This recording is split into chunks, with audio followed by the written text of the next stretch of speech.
স্ক্রিনের মাধ্যমে ছোট একটা ভিডিও ক্লিপস আপনারা দেখতে পাইতরা।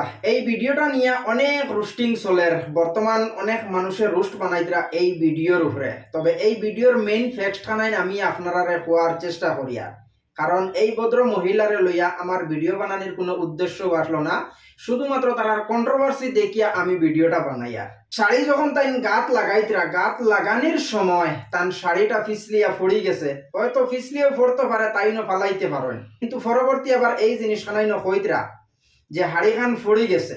তো একটা জিনিস এই ধরনের মহিলা সকলরে হইতাম চাই, এই ধরনের ভিডিও না বানাইয়া সুন্দর করে ভিডিও বানাও। আর যদিও এই জিনিসটা তোমার শাড়িটা ফিসলিয়া পড়ি গেছিল, তখন এডিটিং এর সময় যদি এই পার্টগুলা খাটি লইতায়, তাহলে আজকে তোমার লইয়া কোনো মানুষের রুস্ট বানাইতো না। কিন্তু তোমার এই শাড়িটা গাত থেকে ফিসলিয়া পড়ার কারণে আজকে মানুষের বিভিন্ন ধরনের ভিডিও বানাইতরা, তুমিও রিপ্লাই দেরায়, আর তারাও তোমার লইয়া কন্ট্রোভার্সি কতরা।